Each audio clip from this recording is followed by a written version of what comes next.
Before we get into today's episode, this one is brought to you by Flowdesk, the email marketing platform I use to run my own newsletter at Lion Creatives. If you've been putting off starting an email list or you're on a platform that just isn't working for you, Flowdesk is worth a look. The templates are beautiful, it's easy to use, and it's built for small business owners.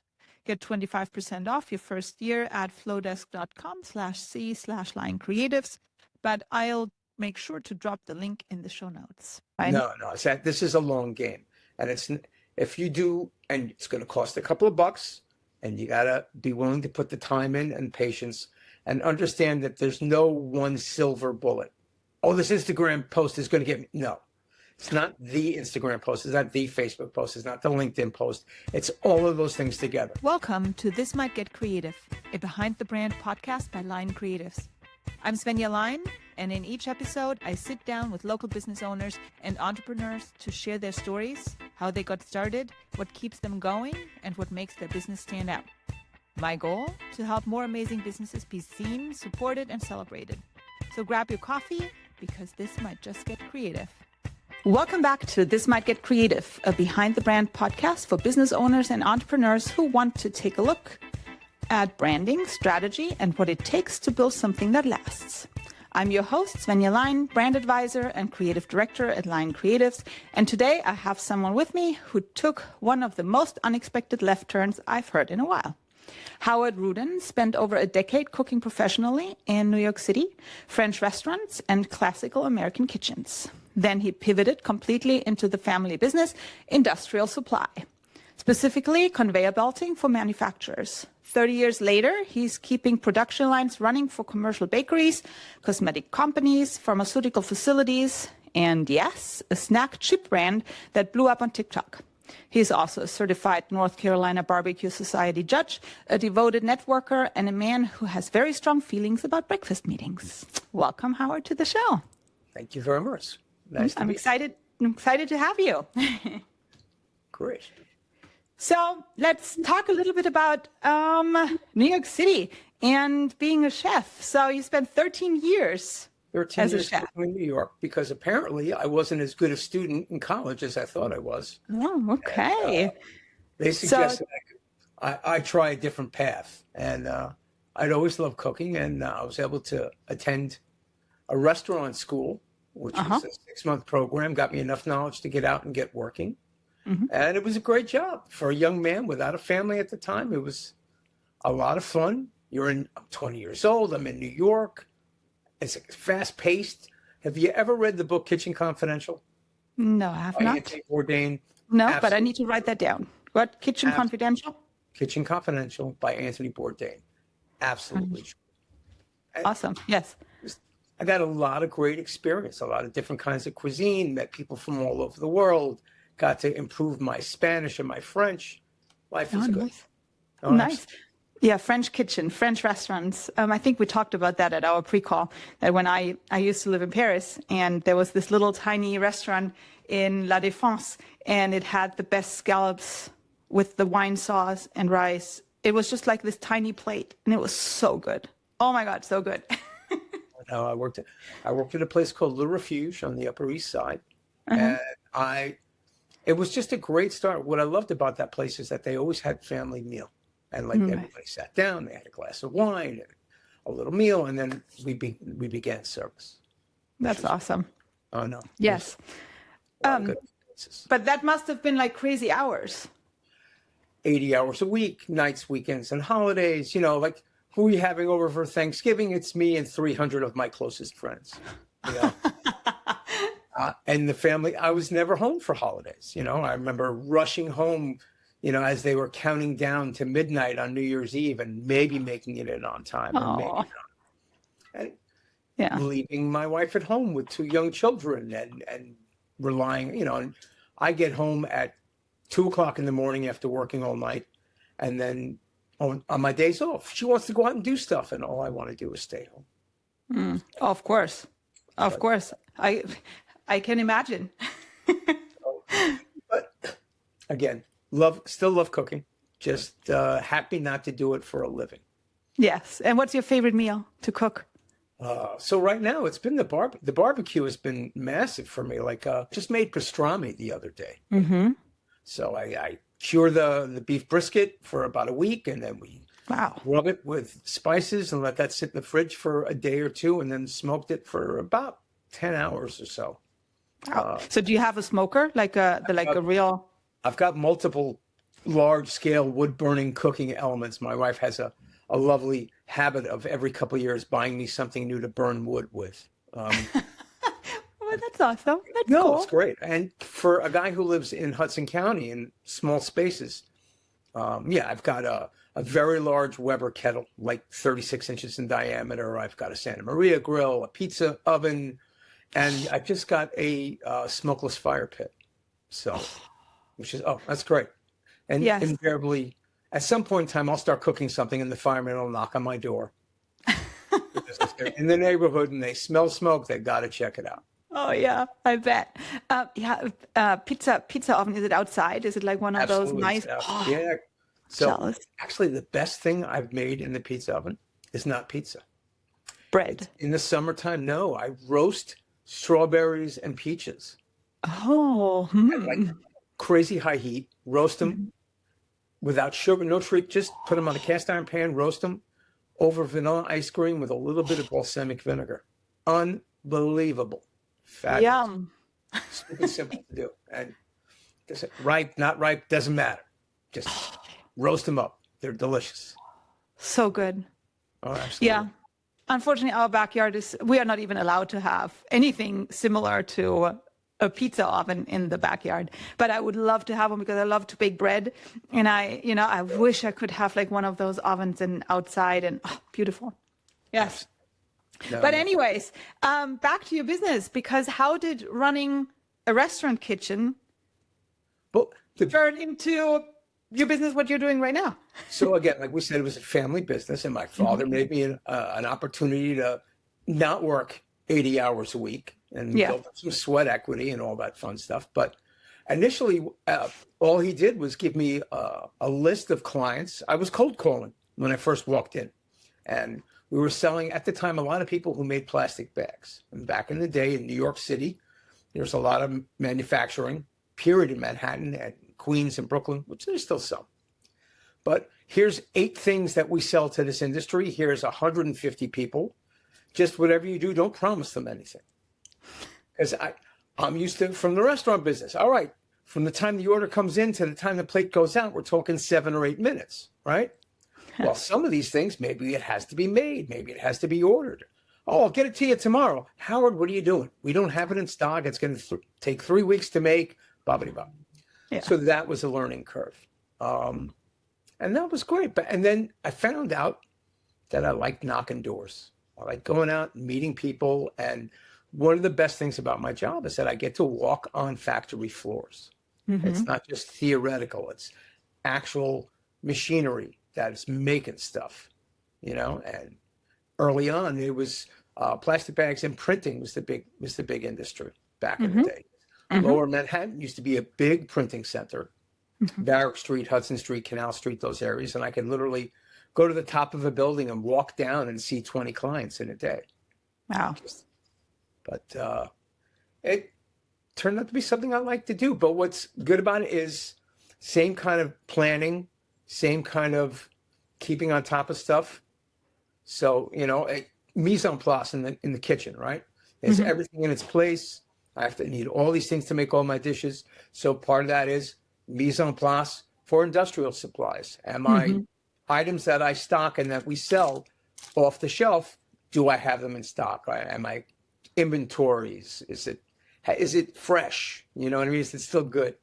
And as opposed to one of the big differences is that there's a lot of things in manufacturing that are not standard, that have to be made to order and made to measure, because everyone's equipment is different.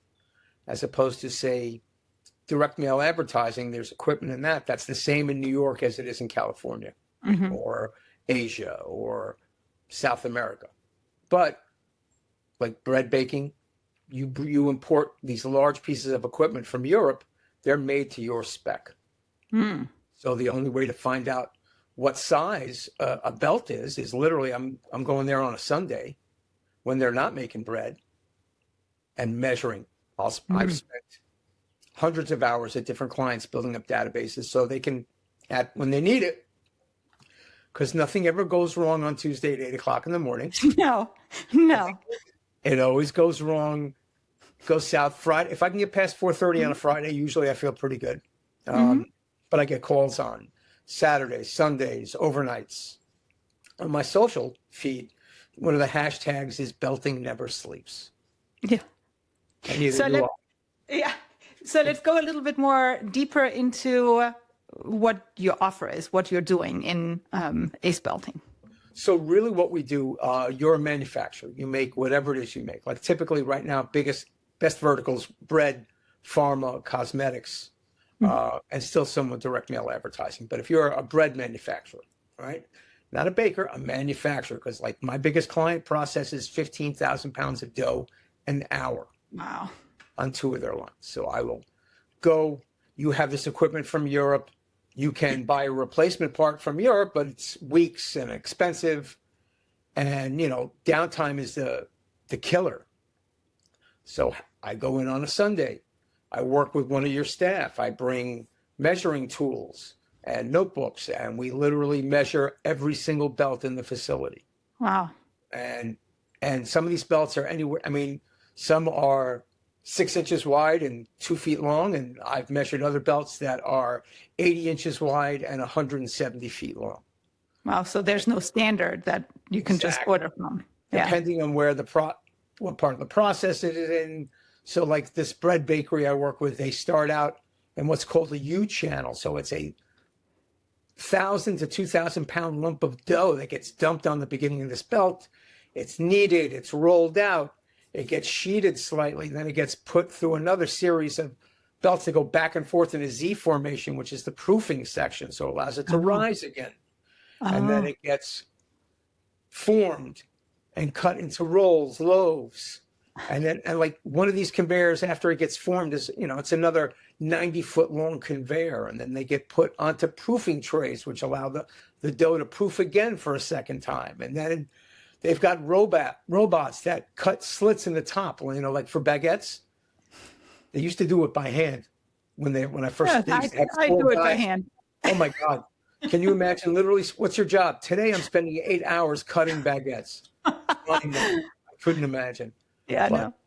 So all these processes have nothing standard. It's made specific for this particular client by the equipment OEM, original equipment manufacturer, and this way, Howard, I love this material. It's got to be this material. No problem. Because I work with basically every major conveyor belting manufacturer on the planet. Howard, this material is not doing what I want it to do. I want it to be more slippery. I want it to be more grippy. I want it to have texture. I want it to be smoother, whatever it is. So I can spec in different materials. I can bring them samples and say, listen, do you want to try this? Do you want to try that? And since I already have the sizes in a database, Howard, it's belt number 3 on line number 2 that we're going to change to this. Great, no problem. And then I write up the order. I contact the manufacturer. They make it and they ship it direct to the client for me. Wow. They have to install it. They have to install it themselves. Yes. So most of my clients, especially the larger clients, have full-time maintenance staff, like anywhere from 10 to 30 guys, whose sole job it is to keep these machines running. And I also work with subcontractors who can go in, because like that 80-inch, 165-foot long belt, you're not going to buy it in a continuous loop. It's going to be open-ended. We're going to feed it through the conveyor, and then using a heat press, using heat and pressure and a polyurethane film, it will seal the belt into a continuous loop. Run it. Otherwise, you've got to disassemble. Like, can you imagine disassembling a 100-foot long conveyor to put these belts that go up and down and around? There's thousands of rollers. It's crazy. Yeah. So being able to supply belts in multiple ways, multiple services is really the key. And on top of it, like we said, nothing goes wrong on Tuesday at 8 o'clock in the morning. But I've had calls where, hey, Howard, I need somebody here. How fast can you get them? 4 or 5 hours is usually my window. I can get somebody on site in 4 or 5 hours to replace a belt. I've had somebody call me at Friday, 6 o'clock in the morning. At 6 o'clock at night, they were at Newark Airport picking up a belt off an airplane to get up and running again. Wow. That's really the value added, is having the information of what the size is, what the material is, and where to get it, and how fast. Because as my wife has taught me, good, fast, or cheap, pick two. You know? True. But it's absolutely true. You want cheap, I'll get you cheap. You're just not going to be happy with it. No. Nevertheless. Yeah, no, that's true. So what's one of the most unusual business requests you've ever had? So right now, as we speak, I'm working on sourcing a particular material for a gentleman to use on tracking tags for bison in Banff National Park in Canada. Oh, that's cool. Yeah. I've also done something for someone who was doing polar bears. Oh. So this particular material had to be water resistant, had to take very cold temperatures, and they had to be able to seal it on an animal. So I'm working on that right now. That's odd stuff. So if you go to Banff National Park in Canada and you see a bison wearing a tag, it's on my belt. Wow, that's pretty cool. You wouldn't think. I mean, no. And it's just happened to come across my desk yesterday. So we're that's working so cool. Yeah. No, you would never think.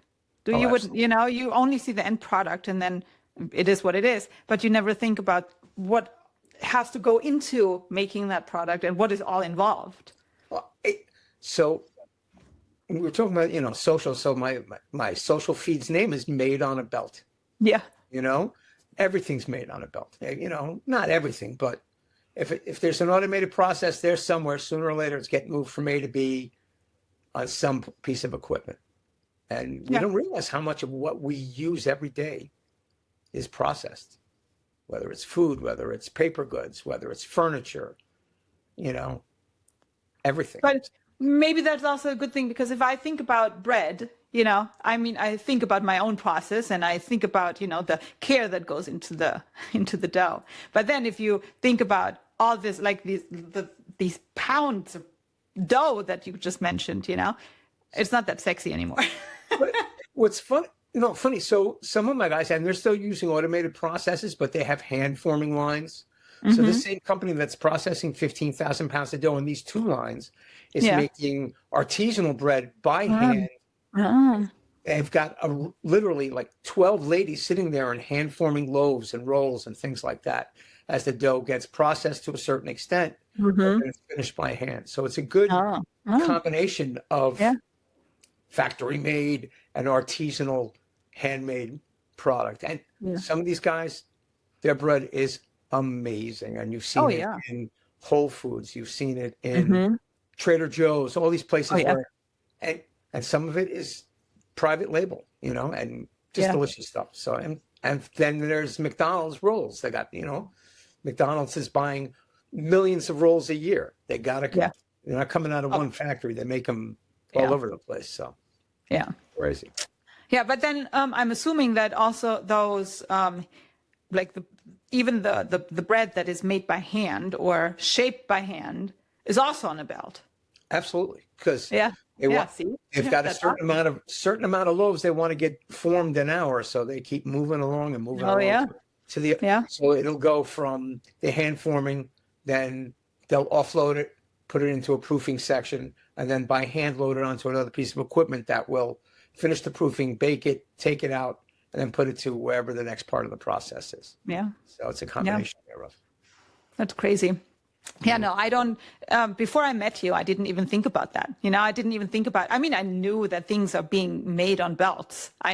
That basic knowledge, but you don't think about what that all entails and the structure behind it. And I think, and that brings me to the next section, that because it's not that, like, people don't think about conveyor belts, they think about the product. So I think that in your case, networking and knowing people is a big part of the business. I am a massive believer in referral networking, and I've tried a lot of different advertising programs, and I'm a B2B supplier, Mm-hmm. business to business. And really the best way for me to get in front of the right person is through a personal referral. And, like my wife does a lot of work in the Jersey City restaurant scene. She's the founder of the Jersey City Restaurant Owners Coalition, and she had a restaurant owners event. Turns out I met somebody in the packaging business who Yeah. this woman also represents women-owned businesses in the Heights, but her Mm-hmm. day job was working for this packaging company. So you never know where you're going to meet Yeah. somebody. Yeah. And that's really the easiest way for me to get a referral is someone to say, hey, I've used Howard. He's reliable. He gets it done, whatever the referral is to put me in front of. Or, oh, I have a friend who works for this company, but I don't think that, because the chances are that the maintenance manager or the purchasing manager of this massive company that buys thousands of belts a year is unlikely. But Yeah. maybe a salesman for that company who can make an introduction, Mm-hmm. Yeah. or like I got into Goya like that. Oh. Sideways. Somebody Right made an inside. introduction, and I got to sell Goya as one of my clients now. So Yeah. So you've been at BNI for how many? Eight or 9 8 years? years, yeah, Something and like I that? just renewed for another two, and like this year, my networking has blown up existentially, and which is good and bad because I need to spend more time coordinating my after networking event asks, but like joined the Hudson County Chamber of Commerce. I joined a fulfillment and Material Handling Society of New Jersey, Manufacturers Alliance in New Jersey. I helped found. I also joined the National Belting Association. I'm going to the convention this year. And it's just all about connecting because you never know. Somebody knows somebody who knows somebody. And that's really the best way to get in front of the right person. Yeah. So. Yesterday, actually, I had a call with someone that I know. We both worked in the same agency before, and I had a call with him, and then we talked about. I had a client. He had a specific issue, and I talked to him about that issue, and he said, "Oh yeah, you can, make the introduction. We can talk about it." So I made the introduction, and turns out the two of them already know each other. Their sons go to the same football or baseball, whatever it was, and I'm like, "Oh my God, how is that possible?" There was pretty It is cool. a very small planet, Yeah. and I like to go to. I just got involved with another organization, which I may or may not. I don't think I have the bandwidth for, but there's a group. They meet once a month on Zoom, and it's all about manufacturing and distribution. Great, because there's something to be said for meeting people who know what a belt is or speak a bit of belt anyway. Yeah. As opposed to totally explaining it from scratch, which is not. I'm so used to that by now anyway. It's not a big deal. But Yeah.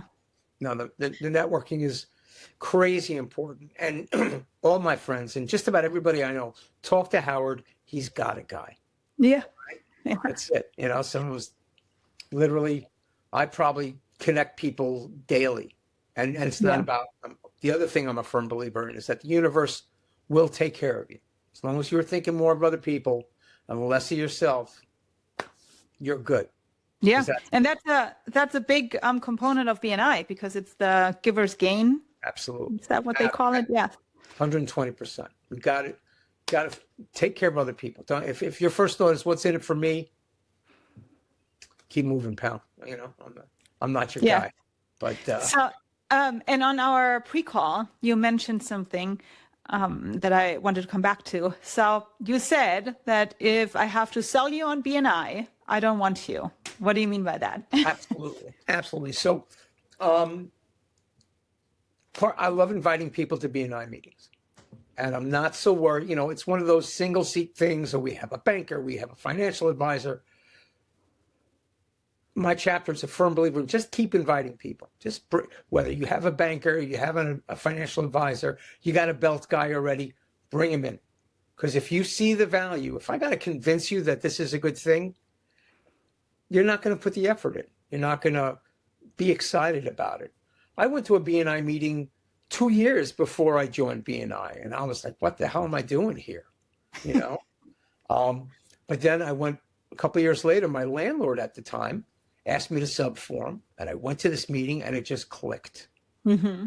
You know, I'm like, I like the people, I like the atmosphere, and it, more than anything else, it got me excited about promoting my business. Mm-hmm. You know, our meeting's on Thursday. Thursday's a very productive day for me. So if I got to convince you, like, oh, please, it's really,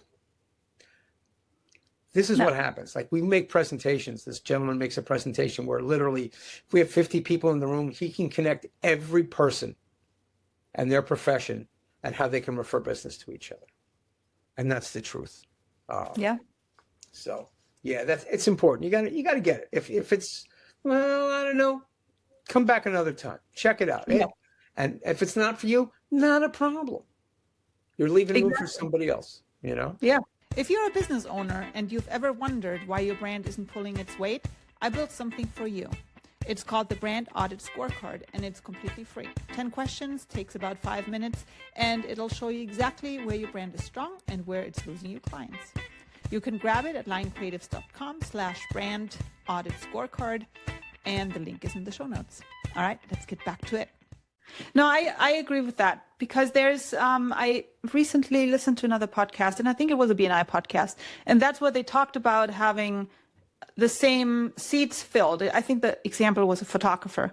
But the photographer, and she was a big believer, the photographer that was in the group first, she said she wanted to have other photographers in there because I don't remember what exactly she did, but she was like a headshot photographer.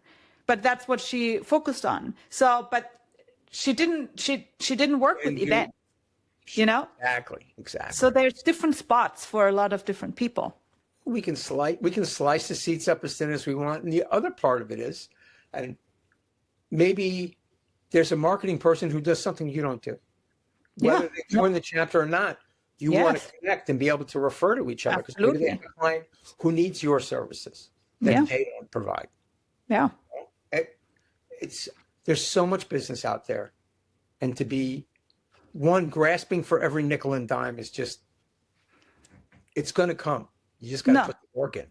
Exactly. I think there's enough for everybody. And I'm a big believer in collaboration instead of being competitors. I work with another person that basically does the same thing that I do. But she is amazing in creating these beautiful, beautiful websites. And I would lose if I would not work with her together and be a competitor. That would not make sense, right? Because she offers something that I offer in a different way, but hers stands out in one, you know. She's a better fit for this client than you are. You're a better fit for that client than she is. Exactly. And again, the other thing is 20% of something is better than 100% of nothing. Exactly. You know? I just got referred into a new client from someone I have to go through. So some things there's more room than others, but I'm happy to do it because it's more sales. It's a new client. It's new business. Yeah. So I'm happy to have it. Yeah. So you mentioned that just now, that Thursday is your most productive day of the week. Why is that? Well, because I go to BNI at 7 o'clock in the morning. Yes, 7 o'clock in the morning every week, whether it's virtual or in person. And I prefer in person because I can have a breakfast meeting. You can have absolutely. It's all about sit down, have a plate of eggs, drink some coffee, press the flesh. But it's important because I get there, so I've got to get up at 5. I get going, got my coffee before the coffee, and get in there, and you come out. I'm like, all right, I connected with this person, that person, the other person. I've got these 3 things I need to do just in regards to that meeting. And then once I get going, and it's 8:30, 9 o'clock in the morning, I'm rolling. I'm going. Listen, I got this to do, that to do, the other do. Oh, wait a minute. All those 16 things that I've been meaning to get to yesterday, I'm going to get to today. I'm going to knock that out. You know, I do. And I meet with a business coach on Thursdays. I meet with, all sorts of people. I had the other day, literally like 4 meetings from people I met in networking events. Yeah. go, get it going. Yeah. Work on my business, not just in my business. Exactly. And I think when, because I have a similar experience when I go to my meetings on Thursday, also at 7 o'clock, you just, even just from listening to the others, to what they do in their business and to their commercials and all that, you get ideas. You get, it's like a community where you're in, you exchange ideas, you learn something from each other. And I really enjoy that. So that's why I'm a big believer in networking and joining different chapters, even though every networking groups that I'm in, every networking group is kind of a little bit different. What I really like about BNI is that it's more personal. It's less selling, more connecting. And that's probably the giver's gain, right? In other networking organizations, I feel more, here's my business cards, this is what I do, bye, right? So that's the difference. So that's why I really do like BNI. No, what I love is that it's about listening. Like, I've learned so many things from so many different people about areas that maybe I ordinarily wouldn't have been looking into. Finance, lines of credit and savings programs and marketing and CRMs and all these things where people that I have personal experience with these people, and I can say, yes, that worked for me. And I learned that here. Yeah. And I share that with other people, and that's the deal. That's the beauty of it. Yeah, no, absolutely. Speaking about marketing, I think your wife is doing a lot of your socials and all that. Absolutely. So my wife has a boutique marketing firm, MIT Communications. She's designed both of my websites, both of my web stores. I have a social media feed on Instagram, Facebook, and LinkedIn. On Instagram and Facebook, it's at Made on a Belt, MADEONABELT, and literally lots of videos showing people things being made on a belt. Because who the heck knows what's going on a belt? Yeah, yeah. And it's an easier way to explain what I do. And for a small industrial distributor in northern New Jersey, I think we've got about 4,000 followers on Instagram. That's awesome. Yeah, that's awesome. It's better than some of these large manufacturers. And again, then I get to connect through there with manufacturers all over the world. Yeah. Because say what you want about everything else, but everybody wants to sell in the United States. Everybody. Everybody. Like, I've connected with a lot of guys in Asia and India in particular. They're massive BNI people in India. Oh, yeah, absolutely. I had so many meetings with BNI and members of BNI in India. Lots of one-to-ones. Somebody was visiting his girlfriend here in Hudson County, and he came to my BNI meeting. Oh, nice. We had coffee and chatted, and I had a referral for him, so that was even better. So. Oh, nice. Yeah. So the socials again, this is all part of the marketing part, because I think people are like, oh, I can get you these interactions. Well, what's the end goal? And this is what I've learned, is that I'm not going to necessarily make a sale from my Instagram feed, but if you put my Instagram feed, my LinkedIn feed, my Facebook feed on top of some good SEO, and now with AI searches, working on the large language searches and all that stuff, that's how I come burbling up. So I do really well on organic search results. Yes. And that's actually one of my next questions. So for business owners listening right now, and they try, because it's always the big goal to be, above the fold, be on page 1 and all that, right? So what do you say about what they can do and how long it will take? Because it's a process, and some people might think that it's just like from today to tomorrow, right? No, this is a long game, and if you do, and it's going to cost a couple of bucks, and you got to be willing to put the time in and patience, and understand that there's no one silver bullet. Oh, this Instagram post is going to get me. No, it's not the Instagram post. It's not the Facebook post. It's not the LinkedIn post. It's all of those things together, because you hear people talk about something called backlinks, which is really what it's about. The more the search engines see links to your site or that particular search term, the higher up you'll come up on. Yep. And not only that, this isn't a one and done thing. You have to evaluate and redo this at least once a year, if not twice. Oh, more often. Even the backlinks. I mean, you can put links everywhere you want, but they have to be quality backlinks that relate to your business, because Google can evaluate all that. Oh, and especially now, I can put a page up that all it says is belt. Sooner or later, they're going to catch on and go, and then you get punished for it too. I'll be banished to the belting Siberia. Yes. No. It's a slow process, and you have to. What's always important, you have to keep your website up to date. There has to be a blog post. There has to be, the copy has to be adjusted to what the people you're talking to. Because if your copy still is from 2000, it's not going to work. Also, depending on the platform, is it updated? Do you back up does your web developer back up your site for you? Yes. I got this. So one of the things that I absolutely am happy to let somebody else take care of is updating my website. Right, we're WordPress sites. All right. Yes.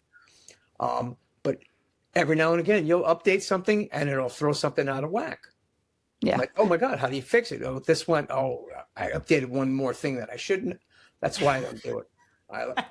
All right. Oh, I It's know like that fixing my feeling. car. I'm not doing it. All right.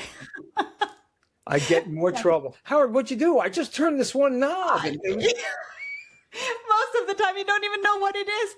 You do something, and then it says, "Would you like to update?" Okay. Crash. Oh no! oh no, 404 error. Oh my God, how come my whole site disappeared? Yeah. Or the layout is all crooked. Oh, it's like, crazy. oh God, what happened? It's like trying to do plumbing work at home, right? If the plumber has to come in and fix your work, it's twice as much money. If you would have just gone. Exactly. So that's why I know for a fact that my sites are backed up. God forbid something happens, you can reload it up from the backup, and they do that automatically. And Yes. all that fun stuff. So please take your time, back it up. And, there's a reason why it costs money to have somebody else do this for you. Because they know more than I do, and it's why is it so expensive? Because it's worth it. Yes. It's going to pay off for you in the long run. Yeah. What I always like to say, well, I can be a plumber because I can watch YouTube videos on how to fix this. Does that mean I have the qualification to be a plumber? No. I should probably still call someone who knows what they're doing, because otherwise I have a flooded whatever, and it's not going to be pleasant to fix. Oh. So, I use the plumbing example from experience, because I literally tried fixing something, and the guy came in and goes, if you would have called me in the first place, it would have been this much. Now you got to pay this much. I'm like, yeah. okay. Yeah, exactly. Yeah. No, totally. And that, because of course you can build your own website. Of course you can. You can go to Squarespace, you can go to Wix, you can do this all. But if you are not a graphic designer, it's just not going to look good. Well, you can do it, and it may look great for the first time, but then when you hit that update button, you're not going to know how to fix it, and especially if you're using some weird platform that nobody else has ever heard of. Yeah. And the other part is ask questions before you sign an agreement. Yeah. Like, I've heard nightmare stories of people literally paying thousands and thousands of dollars a month to have their sites maintained and monitored, and nothing ever happened. Or, they didn't realize it, but they were signing over the rights to their site. They were literally just leasing the website. Yes. They wanted to change providers. They couldn't do it. Yes. I had a client, and their website was held hostage. They paid for the website. It was technically their website, but we had to rebuild it because they didn't release it. That's it. And then you got to change your It's a total nightmare. Absolutely. But it's ask questions, because really the only stupid question is the one you don't ask. Exactly. And it's always like, oh, should I ask? Maybe not. This is clear, but no. What is it? Better to appear stupid than to actually be stupid, you know? Exactly. It's just... Yeah. So we're already, it's already almost the end of the episode. Wow. And I wanted to switch gears a little bit and wanted to talk about, because starting this podcast was a big leap for me. What was one big leap for you? Big leap for me was going to work for the family, because as much as everyone loves their family, working for your dad can be problematic. And we banged heads multiple times. Yeah. I described it as, at some point in time, I knew more than my father thought I did, but not as much as I thought I did, you know? Having faith that, honestly, going from the restaurant business to working in the family business, I took a big pay cut. I mean, granted, this was 30 years ago, but now it's totally paid off. And the other big leap was B&I. Because what the hell is a belting guy doing in a networking group that's filled with doctors and lawyers and real estate people and contractors, you know? And it's totally paid off. So one big advice for the listeners who might be thinking about joining networking groups. Go visit. And don't worry about getting up early. Get up early. And bring plenty of business cards. Don't sit down until you absolutely have to.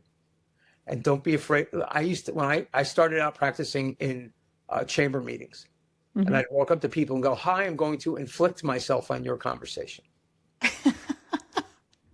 And that's it. Way. Just go, because your worst case scenario is you're never going to see that person ever again. Do you remember that guy with the suspenders? What a maroon. Who cares? Next, you know? Yeah. So do it. Yeah. Just do it. Don't be. Yeah. There's plenty of reasons why not. Do it. Yes. Just and even so, I have a little story about last week. It was a big networking week. I think I have never spoken to so many people at once in my whole life. And so by the time Friday came along, it was, I don't know, I was just not into my headspace anymore, because it was like I met so many people. And then Friday I went to another event. And the night before I had to refill my business cards. Well, I did refill the business cards, but I did not put the business cards back into my bag. So I forgot the business cards on my desk. I rushed out of the house. I went to this event. And then, of course, the second you walk in, you start talking to people, and then, oh yeah, let me give you a business card. And then, oh, where are my business cards? Oh no. And then, my God, I'm so smart. I have this digital business card. But because I haven't used it for a while, I was logged out of the account. And guess what? I couldn't remember the password. It was just a nightmare. However, the good part about it, I still got to talk to people, even though without a business card. I wrote down my phone number. I mean, it wasn't perfect, but it was still meeting other people. It was still a positive thing that I went. And they make for good stories. Yeah. Yeah. At one point I had to go outside into the car, and I had to just sit down and say, it's all good. It's all good. You don't need a business card. It's all fine. And so I logged back into the account, and I wrote down my number. It was all fine in the end, but it was definitely a little stressful. Well, yeah, but if these crazy, stupid little things, if this is our biggest problem that day, we're great. That's done. Yes. Good problem to have. You know, all these people want your information, and they work harder to give it to them. How horrible for you. Yeah, exactly. Great. Man. It's all good.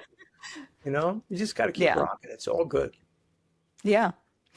So in order to close the show, I always like to ask, what's one thing that no one knows about you and that you would like to share to the world? Well, I have downstairs in the basement of my house an emergency meat freezer. Oh. In case there's a meat emergency, I am prepared. So like my next big barbecue project, I bought what's called a dinosaur steak. What's that? It's literally a cross section of a beef hind leg. It's roughly, let's say, 30 inches in diameter by about 3 inches thick. It's a massive steak. And the only reason I got it is because I could. Because you had that freezer. It tickled me. You know, like you've ever seen the Flintstones cartoon where they have that big, huge rack of ribs that turns the car on the side? This is almost as big as that. All right. Oh, my God. I'm assuming it's a cow. No, it is beef steak. And I'm looking forward to firing up the grill this summer and whacking that bad boy up. Wow. Yeah. I've been trying to convince my husband to have a freezer in the basement because our freezer is always like, I don't know, it's always full for some reason. And not with steaks like that, with the small one. I've never made a quart of chicken soup in my life. I make like 4 gallons at a time, tomato sauce, stews, gumbo, whatever it is. You load them up. You buy the plastic containers from Amazon and put them in the freezer. You're good to go. No, that's good. Yeah, my dad used to do that. He cooked, every time he cooked for, I don't know, months. And you had all this stuff. I've heard about cooking for 2 people, but I just don't understand it. So, No, I don't. It's funny. And my husband is going to be like, oh my God, why did you tell this? But every time we have a party and we have like, I don't know, 6 guests. Let's put it just 6 guests. In my head, I would buy that big steak. I would buy everything, you know? And he comes home with 6 sick, tiny ones. No, we don't need more. But see, also, we do what's called fabulous parting gifts. Everybody gets leftovers to take home. Yes, exactly. Yeah. Well, awesome. Well, I'm really glad we were able to have this podcast, and I'm really glad that we were able to connect. And if someone would like to get in contact with you because they have B&I questions or maybe they want to buy a belt, how can they get in contact with you? So best way is email, which would be beltman, BELTMAN, at Ace Belting, ACEBELTING.com. Okay. And or check out Made on a Belt on social media. Instagram? On LinkedIn. So. Okay. LinkedIn and Instagram. Yep. I will make sure to put all of this into the show notes. Awesome. And it was a pleasure to talk to you and to have you on the show. And I hope I can, visit your chapter one day. And I've got a manufacturing event in May that if I haven't sent you the information on, I want you to come attend. Okay. Awesome. Yes. Love to. All right. Bye, Howard. Bye. Thanks for listening to This Might Get Creative, a Behind the Brand podcast by Lion Creatives. If you enjoyed this episode, follow the show and share it with someone who loves discovering local businesses and creative entrepreneurs.